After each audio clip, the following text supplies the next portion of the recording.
আসসালামু আলাইকুম, hello everyone, welcome back. তো বন্ধুরা, আজকে আমরা একটা অ্যাডভান্স স্ট্রাকচার শিখতে যাচ্ছি। এটা আমার এক সম্মানিত ভিউয়ার্স আমাকে রিকোয়েস্ট করেছিল যে স্যার পাওয়ার্ড বাই, ঠিক আছে, তো এটা দিয়ে একটা আসলে স্ট্রাকচার বানিয়ে দেন। তো এটা ওনার বুঝতে নাকি অনেক সমস্যা হচ্ছে। তো চলুন আমরা আজকে এটা শিখে নিই। তো পাওয়ার্ড বাই এটা আপনারা পেপার পত্রিকায়, টিভি সিরিয়াল অনেক দেখতে পারবেন, ইন্টারভিউতে এগুলো আর কি বলা হয়। তো এটা অর্থ হচ্ছে আপনার চালিত বা পরিচালিত, মানে কোনো কিছুর একটা পেছনে কোনো একটা শক্তি বা প্রযুক্তি কাজ করে, ঠিক আছে, ওটাকে ঠেকিয়ে নিয়ে যায়। যেমন মনে করেন যে এই গাড়িটা হচ্ছে আপনার বিদ্যুৎ দ্বারা চালিত পরিচালিত। আমরা কি আমাদের সৃষ্টিকর্তার দ্বারা চালিত বা পরিচালিত। আমরা হচ্ছে আমাদের মা বাবার দ্বারা চালিত পরিচালিত, ঠিক আছে। কর্মচারীরা হচ্ছে তাদের মালিকদের যারা চালিত বা পরিচালিত। চলুন আমি আপনাদের খুব সুন্দর করে কয়টা উদাহরণ দিয়ে দিই।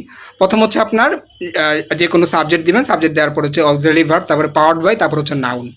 কিভাবে চলুন, যেমন আমি তোমার দ্বারা চালিত বা পরিচালিত, I am powered by you. অথবা বলতে পারেন যে কর্মচারীরা হচ্ছে মালিকের দ্বারা চালিত বা পরিচালিত। বলতে পারেন ওয়ার্কার্স আর পাওয়ার্ড বাই ওনার। তারপর বলতে পারেন যে এই ওয়েবসাইটটা হচ্ছে আপনার ওয়ার্ড প্রেস দ্বারা চালিত বা পরিচালিত, this website is powered by WordPress. তা বলতে পারেন এই গাড়িটা হচ্ছে আপনার বিদ্যুৎ দ্বারা চালিত বা পরিচালিত, this car is powered by electricity. তার বলতে পারেন যে কোম্পানির সাকসেস, ঠিক আছে, বলতে পারেন দ্য কোম্পানির success is powered by teamwork দ্বারা চালিত বা পরিচালিত।